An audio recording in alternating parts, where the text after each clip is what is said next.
evening. Hello, good evening, Sebastian Castro. I'm I'm Jen. I'm from Zamboanga City, and I watched your YouTube video last night about declaring about your sexual identity.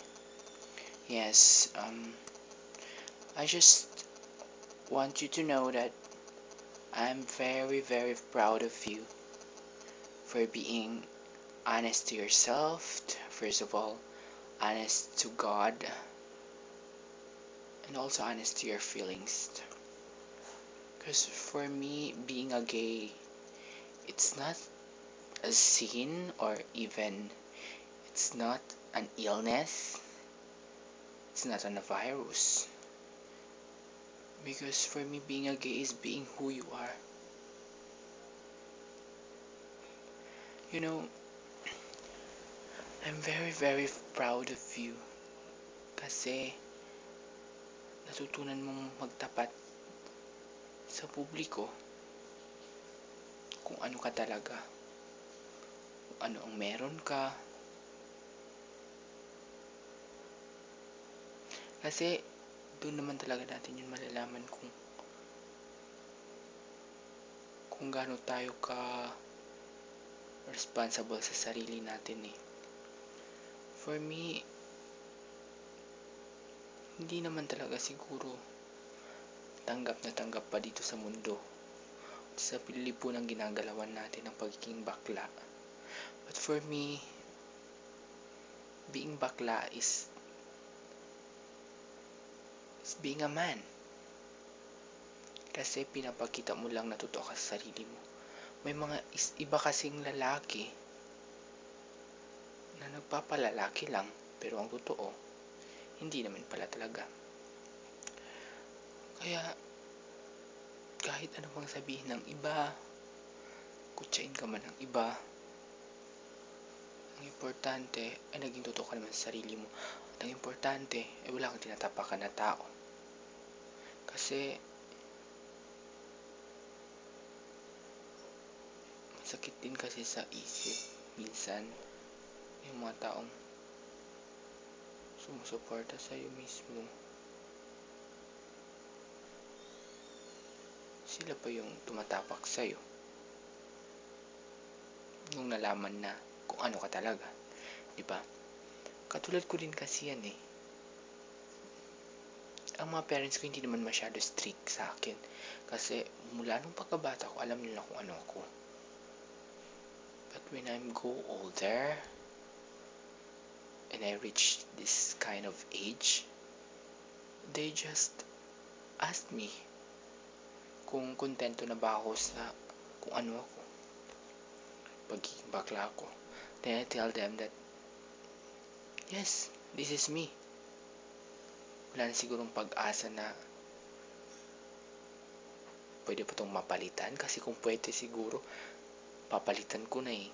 Kasi alam mo, parang hindi ka nakakagalo ng medyo maayos kasi parang lahat ng tao pag gumagalaw ka ng kakaiba tingin sa'yo. Pero nagpapasalamat na din po ako naging ganito ako. Kaya for you, I'm so very, very proud na nagtapat ka. Kasi minsan kasi kailangan mong sabihin na sa lahat eh, para lumuwag yung sa loob ng puso mo. And isa na ako doon sa mga pumupuri sa'yo na I'm so very, very excited to see you more in TV or even in social networking sites. I just always here to support you. Even you don't know me, I just followed you on Twitter.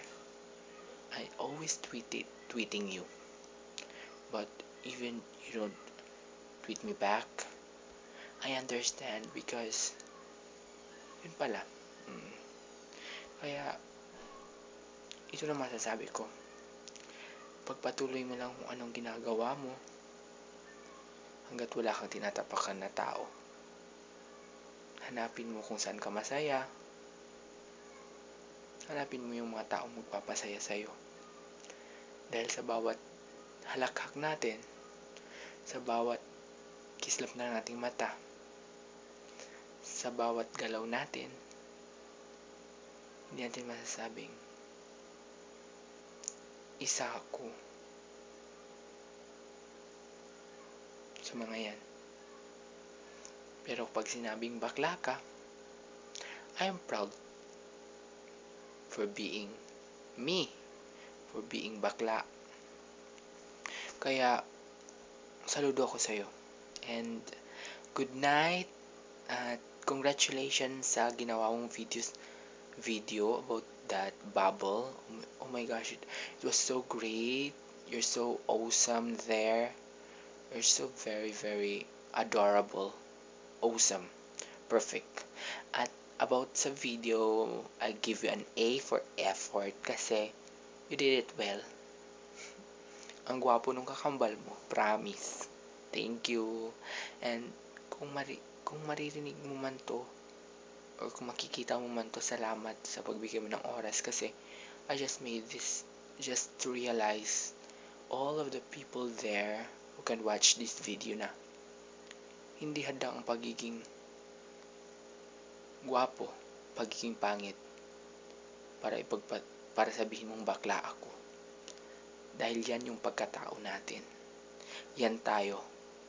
At kailangang maging proud tayo sa pagiging bakla. Dahil aminin man natin o hindi, aminin man ng ibang tao o hindi, ang bakla ay may malaking lugar sa kung saan tayo gumagalaw ngayon.